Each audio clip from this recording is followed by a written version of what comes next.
Président russe qui sort, qui salue l'hôtesse, et dans un protocole effectivement très exact, et alors il descend de telle sorte qu'il posera sur le sol des États-Unis d'Amérique le pied au moment sans doute où Donald Trump l'accueillera. Et c'est ce moment qui effectivement restera dans les documentaires d'histoire, dans les annales. Voilà, tapis rouge pour le président russe, et ce tapis rouge évidemment, de même que Khrouchtchev avait été accueilli comme ça par Eisenhower en son temps. Et là, la mise en scène, effectivement, est très... Regardez, ça a été très étudié, c'est-à-dire qu'il marche, il n'a pas accueilli tout à fait au bas de la passerelle, c'est-à-dire il y a une sorte de gradation extrêmement bien pesée, Jean Guigné. Oui, tout à fait, tout à fait. Oui, c'est ça, il n'a pas eu à l'attendre, donc Vladimir Poutine, mais ils sont vraiment en position égale, tous les deux. Image incroyable. Or, on est sur territoire américain, donc ça nous ramène à ce qu'on disait avant, il ne peut pas y avoir plus de légitimation que ça pour Vladimir Poutine. Il est désormais réintégré, je dirais, comme un dirigeant international d'une grande puissance reçu à l'égal par Donald Trump. Et c'est une manière de dire en même temps, chacun fait sa part de chemin. Il a fait sa part de chemin. Aussi. En Russie aussi. Dans la Russie aussi. Voilà, et là c'est le moment effectivement où aura lieu la poignée de main qui sera saisie par les photographes. Regardez cette image. Trump qui applaudit. Voilà, Trump qui applaudit, oui. Alors ça, on n'est pas tout à fait dans le protocole classique, c'est du Trump tout à fait pur sucre. Alors, on peut dire simplement que c'est une victoire pour Poutine et c'est une victoire pour Trump. Pourquoi ? Parce qu'au fond, Trump, depuis déjà bien des semaines... Poignée de main. Souhaitait rencontrer Poutine. Donc... Ceux qui veulent lire sur les lèvres, Poutine comprend un peu l'anglais. Poutine peut comprendre un peu l'anglais, cette poignée de main historique, donc entre les deux chefs d'État, le pays militairement le plus puissant de la planète et le pays le plus vaste de la Terre, qui est la Russie. Souvent, Trump le répète, il dit c'est le plus grand pays du monde et ça compte. Voilà, salut militaire de Trump. Regardez, cette image est tout à fait saisissante. Le fait que ce tapis rouge incarne le maximum, disons, de protocole d'État que le président Trump a voulu réserver au président russe. Jean Guignasti, soulignons cela. Oui, tout à fait. C'est une, j'allais dire, super visite officielle. En fait, c'est une visite sui generis, en fait. Parce que le protocole d'une visite d'État, c'est quelque chose d'extrêmement précis, minuté, passage en revue. Tout ça, ça n'existe pas. Le passage en revue, c'est les avions qui sont stationnés. Enfin, c'est vraiment sui generis. C'est une relance en tant que telle. Les hymnes nationaux, sans doute, vont retentir maintenant.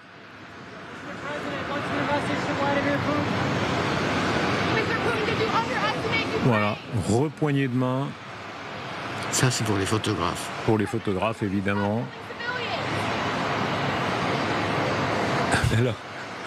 Et ce geste un peu étrange de Poutine qui semble dire... qui crie ou quelque chose. Ah oui, il a voulu dire « je n'entends pas la question ». Voilà.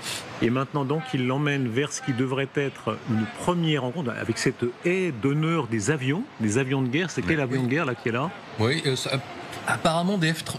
Je crois des F-35, mais on m'a dit des F-22. Des F-22 plutôt. Plus grands, oui, des F-22 Raptor. Donc, et ils montent ensemble, dans la même voiture. Dans la même voiture. Ça, est-ce que c'est protocolaire, Jean Guignasti ? C'est pas tout à fait classique, ça, dans la même voiture. Ça dépend. Ouais. Non, ça dépend. Si, c'est tout à fait envisageable. En tout cas, dans une visite d'État, ils sont ensemble. Voilà, c'est ce qu'on appelle la bête. Je ne sais pas si vous voyez l'épaisseur des portières blindées, où on voit que là-dedans, ça doit être un peu... le son doit être bien étouffé, disons. D'un autre côté, j'imagine que l'aéroport est déjà suffisamment gardé, mais enfin, disons que c'est une garantie supplémentaire.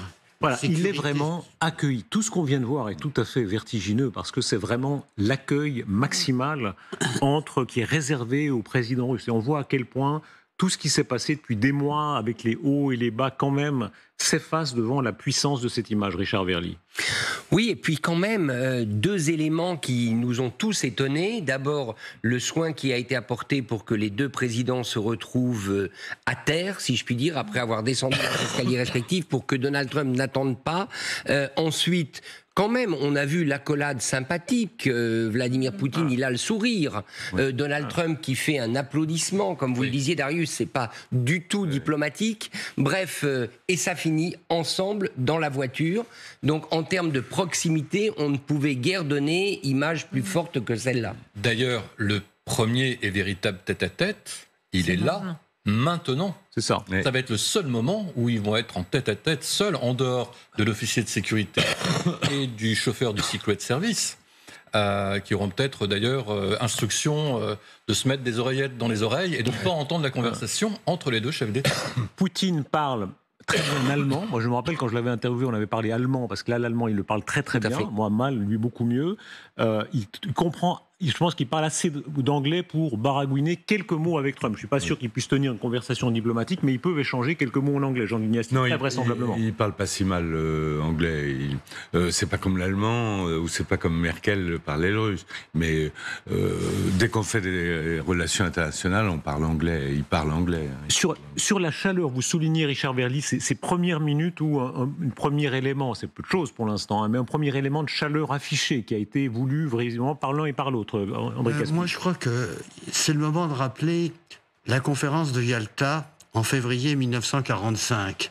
Parce que le président Roosevelt, qui était, comme chacun sait, handicapé et qui est mort quelques semaines après, le président Roosevelt a parcouru 12 000 kilomètres pour aller jusqu'en Crimée. Et quand il est arrivé en Crimée, il a attendu Staline pendant 5 heures. Vous vous rendez compte la différence qu'il y a ? C'est-à-dire qu'aujourd'hui, alors que en 1945, les forces véritables de la coalition étaient beaucoup plus américaines que soviétiques. Mais là, il y a une égalité en somme qui se manifeste dans le comportement, une égalité qui se manifeste dans les relations humaines. Et c'est quelque chose de complètement différent de ce que l'on peut apprendre dans l'histoire des relations entre les États-Unis et la Russie. La Russie est traitée comme une très très grande puissance. Rappelez-vous toutes les rencontres précédentes où Trump va simplement attendre à la porte de la Maison-Blanche les uns après les autres selon un protocole à peu près immuable, que ce soit le président Macron, Madame Meloni, président Zelensky, etc. Là, c'est tout autre chose. Il y a une mise en scène maximale. Oui, alors dans le cas de Zelensky, en plus, on sait comment ça s'est passé ensuite. Donc le contraste entre les deux scènes, il est absolu sur l'aspect historique. Et je suis étonné qu'on en ait peu parlé, mais on est quand même une journée historique, puisque le 15 août, il y a pile 80 ans, c'était la fin de la Seconde Guerre mondiale avec la reddition du Japon. Oui. L'empereur du Japon faisait son allocution radiophonique pour annoncer la cessation des combats. Et donc, c'est aussi un jour historique pour ces deux vainqueurs de l'époque, qui étaient côte à côte, les États-Unis et l'URSS. Vous avez raison, mais d'un autre côté, aujourd'hui, aux États-Unis, on ne se vante pas trop de l'utilisation des bombes atomiques. Donc, c'est vrai, c'est la reddition du Japon, c'est la fin de la Seconde Guerre mondiale, mais dans des conditions dramatiques, surtout pour les Japonais, bien sûr, mais qui ne font pas partie, si l'on peut dire, de l'exaltation patriotique. Et d'ailleurs, c'est une base qui a servi contre le Japon et qui a été aussi une base d'interopérabilité entre les Russes et les Américains. Il y a des pilotes russes qui sont enterrés sur cette base. Peut-être, d'ailleurs, y aura-t-il une commémoration entre les deux hommes sur la tombe de ces aviateurs soviétiques. Et j'ai un ami passionné d'avions qui m'écrit pour nous corriger un peu. Il dit que c'était bien des F-22 qui étaient là et des avions avec les réacteurs couverts pour bien montrer que, évidemment, nous ne sommes pas prêts à décoller. Nous ne sommes pas en guerre. Au contraire, c'est un acte de salut. C'est tout à fait surprenant quand même de faire passer le président russe à travers au milieu de ces quatre chasseurs bombardiers. Je sais pas, ça donne une impression, non pas de menace, mais non pas d'intimidation, mais tout de même de présence militaire très forte. De présence militaire et en même temps de collaboration. C'est-à-dire, au fond, on n'hésite pas à montrer que, il y a des bombardiers et que, ces bombardiers ne servent pas à attaquer la Russie. Ce sont simplement des bombardiers qui sont stationnés sur c'est ça. Arrêtons-nous un instant, s'il vous plaît, sur l'image principale, c'est-à-dire l'image qu'on voit ici en haut à droite, qu'on revoit, c'est-à-dire ce moment où, sur le tapis rouge, d'abord le président Trump applaudit Poutine arrivant. Et ensuite, ils échangent quelques mots sur un ton visiblement chaleureux, quelques sourires de l'un et de l'autre, d'ailleurs de Poutine en particulier. Cette image-là, elle marque un cap depuis 10 ans, deuxième poignée de main, et elle marque un cap depuis l'arrivée au pouvoir de Trump en janvier de cette année. Oui, c'est évident. Et puis vous avez, là encore une fois, une sorte de décontraction. Regardez, ils discutent, on n'est pas du tout, tous les deux ne sont pas du tout figés. On a vraiment l'impression que, j'allais dire, ils sont heureux de se retrouver. C'est quand même, pour deux dirigeants... Poutine n'est pas complètement décontracté. D'accord, Oui. d'accord. Quand il l'est, on le voit comment ? Eh bien, les bras bougent plus. D'accord. Voilà, on est vraiment dans la psychologie des profondeurs. Non, mais c'est important. Poutine a rarement l'air, disons, d'être à la fiesta aussi. Hein. C'est quelqu'un Non, d'assez, mais de temps en temps... d'allure austère quand même, en gros, quoi. La psychomorphologie, c'est important. Et par exemple, quand Trump a tendu la main, il l'a pas tendu très haut comme il le fait avec tous ses... Il a un peu baissé la main, Oui. alors que généralement, il oblige ses homologues à lever le bras. Ceci dit, les applaudissements étaient peut-être en trop. Oui. Là, Ça donnait vraiment un signe de complicité qui était certainement En tout cas, déplacé. l'égalité des puissances est très marquée là. Trump s'est très bien montré quand il considère que la personne qui reçoit, il veut la mettre en dessous, l'excès de tape dans le dos, de petits choses copinardes, etc. Là, il n'y a rien de tout ça. Hein. Tout est fait, Nathalie Schrin, pour montrer on est entre grandes puissances et on va se parler. Regardez l'image avec ce slogan qui choquait certains d'entre vous sur le plateau tout à l'heure, à la poursuite de la paix. Et c'est là que, un peu plus tard dans la soirée, on suit tous ces moments historiques en direct. Les deux chefs d'État parleront ensemble. Oui, non, mais c'est je me mets de mon côté ukrainien, c'est quand même extraordinaire d'accueillir un criminel de guerre qui tue encore tous les jours et même certainement en ce moment en train de bombarder l'Ukraine. Et là, on lui fait un cadeau énorme, dire bah oui, tu es mon égal. Alors quand on sait que l'économie russe, encore une fois, quoi qu'on en dise, est absolument pas au niveau des États-Unis. Il faut arrêter. Désolé, mais la Russie, c'est Saint-Pétersbourg, Moscou, etc. Oui, là, il y a des villes, c'est à peu près comme chez nous. Mais le reste de la Russie, c'est des isbas. On dit que c'est à peu près le PIB de l'Italie. Exactement. Alors, oui, mais ça n'a pas... se mettre à ce niveau-là... PIB de l'Italie, ça ne correspond pas à la réalité. Ce qu'il y a d'important, c'est l'équivalence de pouvoir d'achat. Alors, il y a des inquiétudes, des incertitudes sur le calcul, mais en équivalence de pouvoir d'achat, la Russie est la 6e puissance du monde. Et c'est important, l'équivalence de pouvoir d'achat, parce que ça veut dire combien de chars vous achetez pour $1. Donc, si les Américains... Et vous donnez l'exemple des chars, effectivement, et pas des œufs. Voilà. Donc, avec $1 aux États-Unis, on achète un char. Avec $1 en Russie, on en achète 5. Donc, finalement, en termes de puissance, le PIB d'Italie, ça ne correspond pas. Est-ce que c'est vraiment une puissance quand on a un pays qui est aussi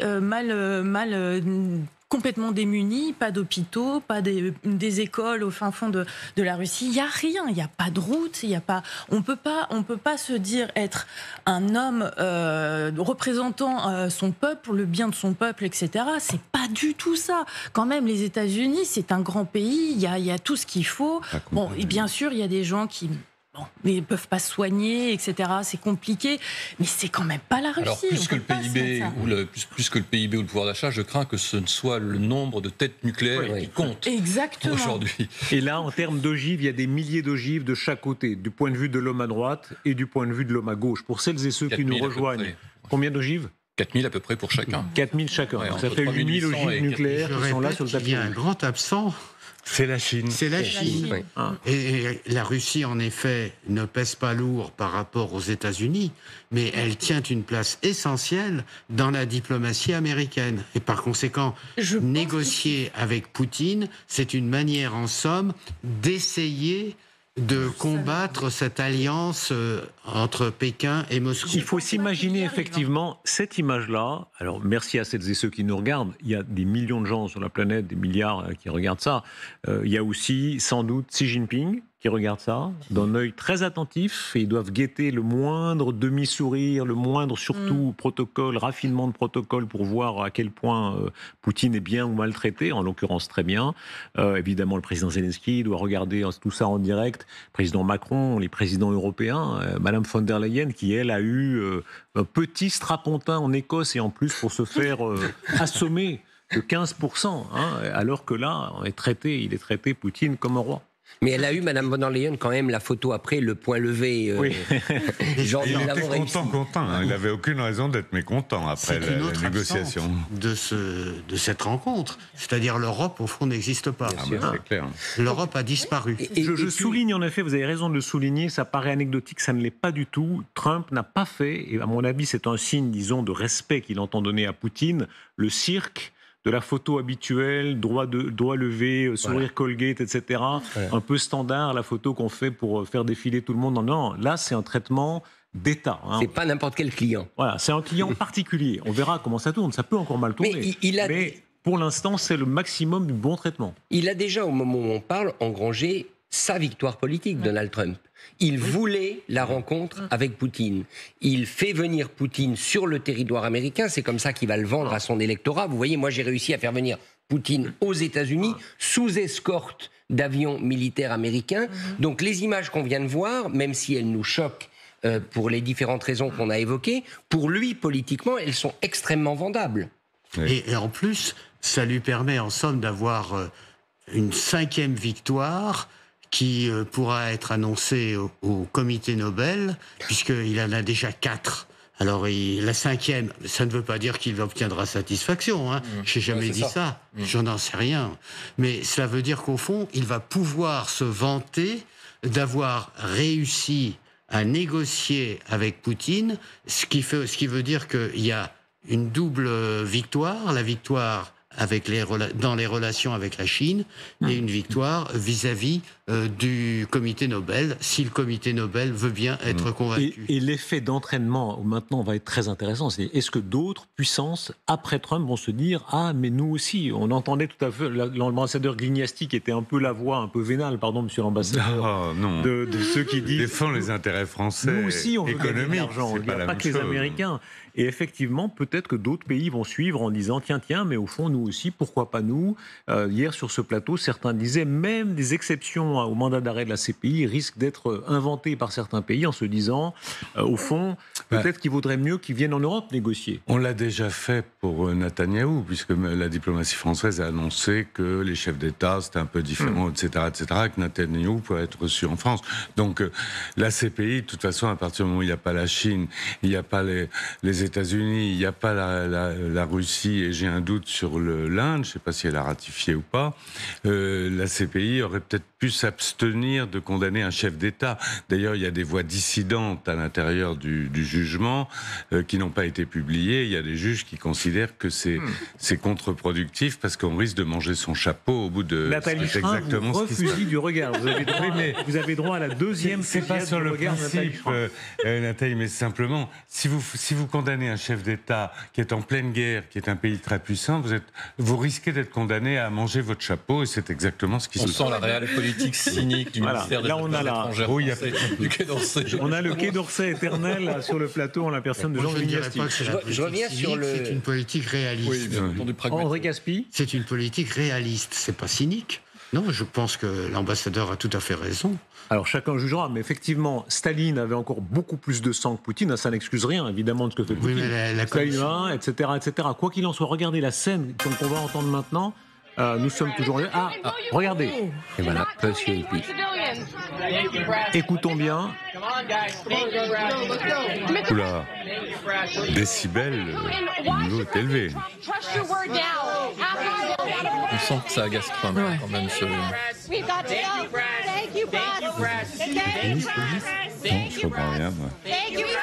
Mais je peux pas avoir l'oreille. Alors on va essayer de traduire puisqu'ils se font interpeller par les journalistes dans un certain désordre. C'est un petit peu là, les Américains savent aussi être un peu désordonnés.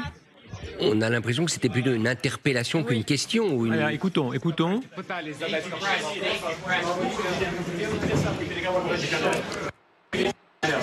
Alors, bon français, c'est un peu le bordel, mais on va essayer de comprendre ce qui se passe. En tout cas, visiblement, c'est des journalistes qui interpellent mais c'est pas sûr que ce soit autorisé à 100%. C'est pour ça que la caméra... Ça rappelle, vous savez, le poète, seul le silence est grand. Voilà, le silence malheureusement. À moins qu'un militant ou une militante pro-ukrainienne se soit glissé parmi le corps de presse. Oui, et déjà tout à l'heure, une journaliste a interpellé Vladimir Poutine en lui disant « Est-ce que vous allez arrêter de tuer des civils ?» Donc, visiblement, il y a certains journalistes, ukrainiens ou pas ukrainiens d'ailleurs, de toute nation, qui ont pu interpeller Poutine pour le rappeler à ce qui se passe effectivement en Ukraine et au bombardement, y compris de civils. On retournera tout à l'heure dans cette salle où visiblement les entretiens ont commencé. Disons un mot de ça, qu'on comprenne bien ce qui est en train de se passer à la minute où nous parlons. Et je le rappelle, c'est un développement inattendu, puisqu'on parlait d'une rencontre strictement seul à seul avec les deux présidents et les deux interprètes. On a appris par la Maison-Blanche que chacun des deux présidents sera accompagné par une courte délégation. Côté américain, ce seront Marco Rubio, donc le secrétaire aux Affaires étrangères, et Witkoff, l'envoyé spécial. Et côté Poutine, ce sera Lavrov et Dmitriev. Oui. Dmitriev. C'est ça. En restreint. Non, Ushakov. Ushakov, pardon, c'est ça. Donc chacun aura deux personnes à côté de lui.